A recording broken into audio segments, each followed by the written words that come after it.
concussions. Dalton Kincaid and then Fedarian Mathis, neither will practice today. Christian Benford, TB, Joey Bosa, Taron Johnson, Cam Lewis, Khalil Shakir, Shaq Thompson, Dorian Williams, all will be limited.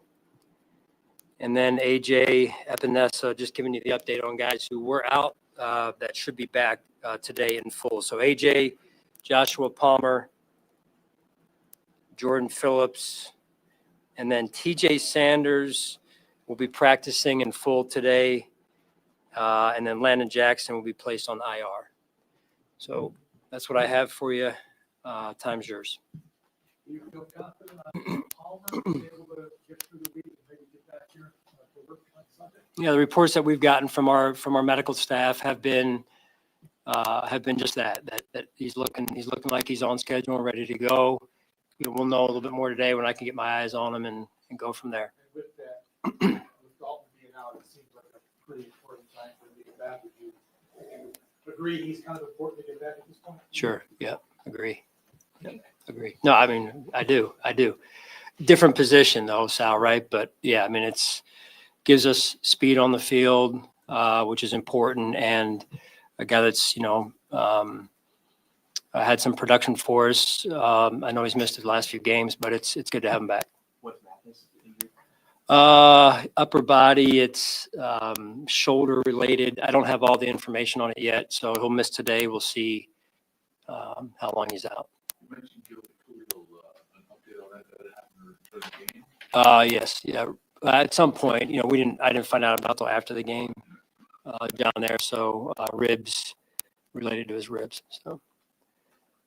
Hey, Sean, looking at some of the metrics across the media, it looks like your linebacker core has had some difficulties this year. Can you maybe expound on what you're seeing from that group, and specifically maybe Bernard, who seems to be having a tough time so far? I don't know if it's true, but cuts. No, yeah, I mean, it's overall, we can all do better in some ways, and he does a great job leading our defense with the communication and the operations style. That's an important piece.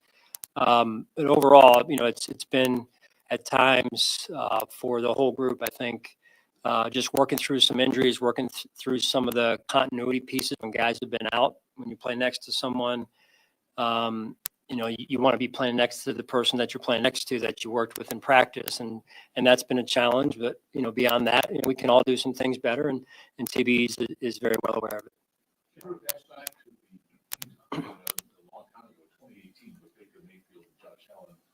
Part of that class. What do you make of what Baker Mayfield has done for himself in what's been a bit of a winding career? Yeah, very impressed and happy for him. He's a heck of a player. It was kind of hard to watch when the first situation unfolded the way it did because you just have so much respect for him and his level of play and what he's capable of, and it's a great, to me, example of, and I'm not here, I don't know everything, but just how the journey is the journey, and when you stick with it, and you kind of get yourself in the right spot, and how he's played and his impact. Then I'm sure in terms of the example that he is, just even beyond the playing field, right? As a person, I hear stories about his faith, and super impressed by that. And that's what you want to see, right? That's what you want to hear. And that's good for our league, and it's good for, I'm sure, the community down there as well. What makes him so impactful? I'm not trying to compare, I'm not sure if you can compare with what Josh does, but what makes him so impactful versus what Josh does? No, I don't want to get into the comparisons. That's not fair to either of those guys. Both are great players. It's going to be a heck of a game Sunday, and you got two good teams and two great quarterbacks. So we have a ton of respect for their team, their coaching staff, Baker in this case, and it's a tough deal. So we got to prepare. Sean, what do you hope Nicole Hardman can bring to your team? Yeah, excited about that. It's position flexibility. He brings some of that, and the speed element is real. Having gone against them, And so, he hasn't played in a little bit of time here, so we got to take it one day at a time, albeit, but I'm really interested in seeing how he's going to help us. You talk about competition, you and Brandon all the time.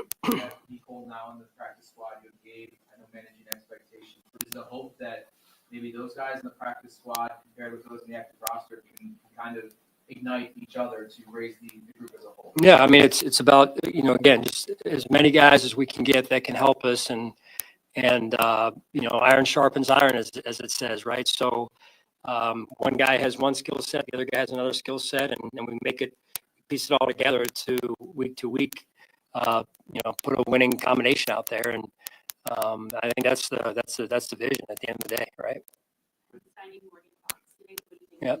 Yeah, similar. Yeah, veteran player. Excited to watch him today. It's been a little bit of time, since he's played as well, so we got to take our time with that. But position flexibility, plays hard. But I'm interested in watching him today as well. You guys met with him yesterday, I think, at the tryout. What's he been up to over the last couple of months since he left Atlanta? That's a question for him. I mean, Injuries and I haven't all? really been. Wasn't that many injuries? I wouldn't know enough to be able to comment on that. So. How did you see the, I guess the cast kind of impact Joey in that game in Miami? What Yeah. What does it say about him that he fought? Oh yeah, I mean, when you go out there and you have, as I mentioned, we call the Q-tip, you're playing with, one full arm and hand, and then the other is just your arm.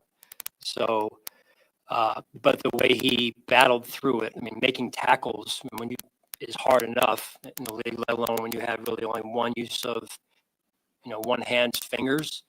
So he's playing with 5. Most people play with 10, give or take, around a lot. So it's hard. I mean, playing defense, to be good at defense, you got to use your hands, right? So I was very impressed. I really appreciate his grit, his toughness, and he was battling out there. He really was. So, the Q-tip is not easy to function with as a defensive player in particular.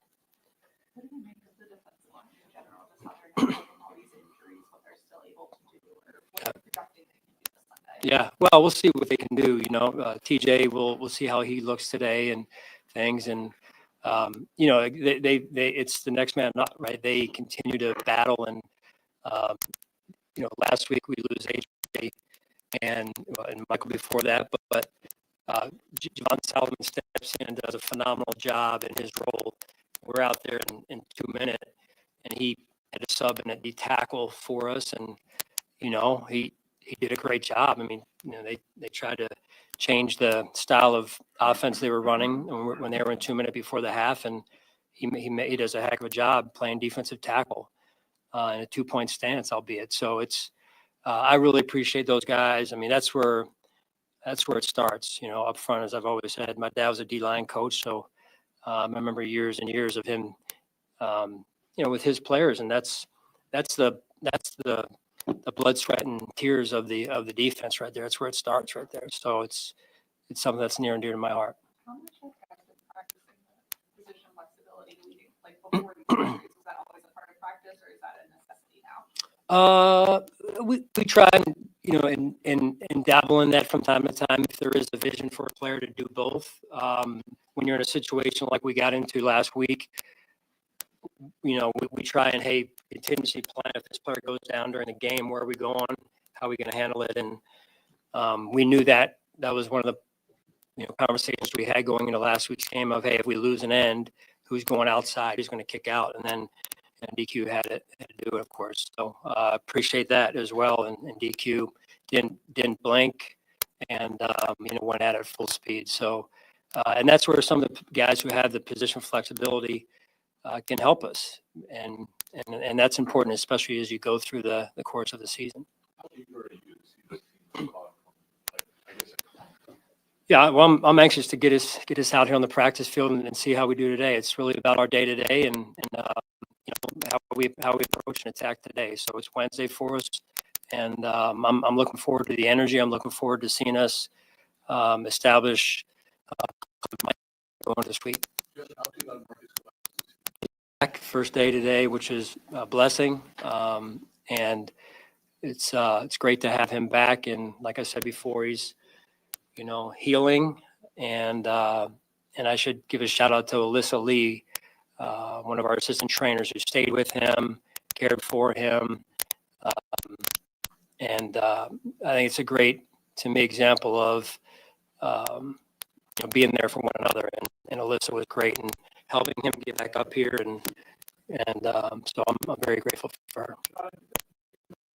Get better there for a couple of games, but tackling was an issue again. Yep. Frustrated. I mean, consistent. Yeah. But Sal, I never like bad tackling. Don't get me wrong. Last week we knew going in it was going to be a challenge. Shane is elite, one of the tops and making people miss. So, but that said, we were in position to make tackles and we didn't make it. So, going back to the drawing board this week, and it's something that if you don't work it, you can't expect to get it fundamentally. So every week we work it. Every week it's on the to-do list, and it'll continue through the rest of the season. Sean, it seemed like last year you really had an identity on offense week to week. Do you still feel that's the case now, or is that like a revolving thing? Yeah.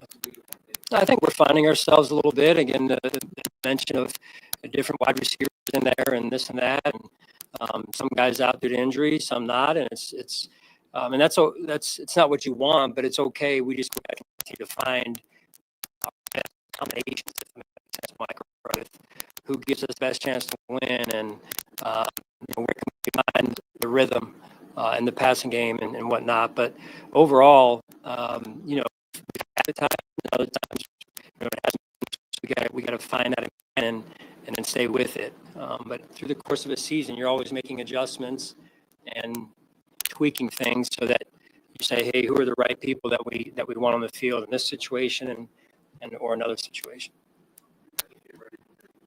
But how have you seen it the game plan for him over the arc of his career? How much has that changed? Well, naturally, Tim, when you're with different systems, it changes. That's the obvious piece. Baker overall has always had a certain skill set.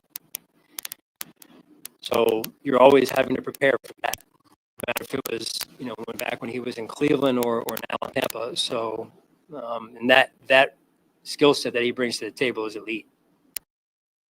Attitude. I can't think of a better word than attitude. That's the word that I think we agree on what the meaning of that is, whatever elusive is. You're preparing for a quarterback's attitude. What is that like? Some good, some this guy. He's got it. Yeah, he's got it, and we've got to bring that. If you want to beat him, you got to bring that. But even aside from playing Baker, it's an every week thing. If you want to be good at something, you got to bring a certain attitude and a certain passion and a certain commitment to the table. Whether you're a football coach, a football team, or any walk of life, whatever job you're doing, no different for you guys. I'm sure you got to bring a certain level of passion to the job. Good. All right. Thank you.